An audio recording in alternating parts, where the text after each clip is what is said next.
MS doctor साले साहब ऐं असांजा डॉक्टर्स पैरामेडिक्स हिंदसिया दोस्त ऐं साहब हज़रात अस्सलाम वालेकुम।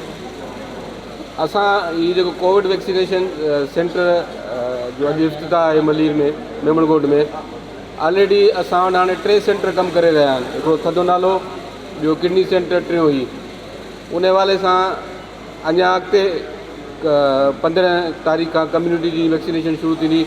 असां अञा ॿिया सेंटर ठाहींदासीं। कोशिशि इहा ई कंदासीं त माण्हू खे डोर स्टेप ते उनजे घर ते ई वैक्सीनेशन कई वञे। ठीकु आहे, उन्हनि खे डिस्टेंस या ट्रेवलिंग न करणी पए। उन हवाले सां मां मुर्तज़ा बलूच साहब जो जेको असांजो मिनिस्टर साहब हो, उहो शुरू खां वठी कोविड जो फोकल पर्सन हो डिस्ट्रिक्ट मलीर जो, ऐं असां रोज़ मीटिंग कंदा हुआसीं। साल 1.5 साल थी वियो आहे करोना ते कमु हली रहियो आहे। डेली DC वटि मीटिंग थींदी, असां डेली अपडेट वठंदासीं डिस्ट्रिक्ट मलीर जी अपडेट छा आहे। हाणे साईं जो फर्ज़न साहब MP थियो आहे। असीं इहो एक्सपेक्ट कयूं था साईं बि करोना ते एतिरी तवजो ॾींदो जेको साईं जो वालिद साहब ॾींदो हो। तो उन हवाले सां इहा आहे। ॿियो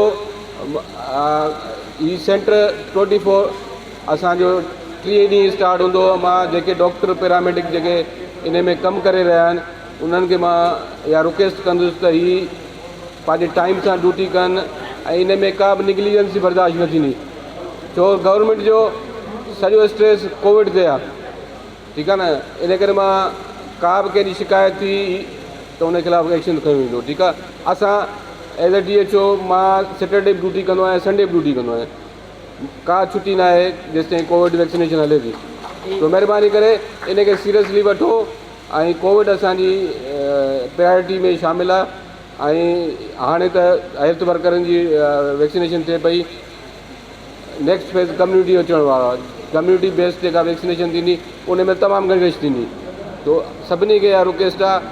अॼु ताईं असीं 3500 माण्हुनि खे वैक्सीनेशन करे रहिया आहियूं। कंहिंखे बि कुझु कोन्ह थियो आहे। हिते डॉक्टर पैरामेडिक वेठा आहिनि जेके सोशल मीडिया में ख़बरूं थियूं हलनि त साईं को फलाणो मरी वियो, फलाणो छा थी वियो, फलाणो थी वियो आहे। कुझु बि कोन्ह थियो आहे। कंहिं माण्हू खे को प्रॉब्लम कोन्ह थियो आहे मलीर में। इवन असां पाण हणाई आहे, डॉक्टर साले हणाई आहे, असांजा डॉक्टर पैरामेडिक हणाया आहिनि, कंहिंखे को प्रॉब्लम कोन्ह थियो आहे। न ई कम्यूनिटी थींदो। तो अवां सभिनी खे दोस्तनि खे गुज़ारिश आहे त इन कोविड वैक्सीनेशन खे असांखे कामयाबु कराइण लाइ सभिनी साथ ॾियनि। तव्हांजी महिरबानी।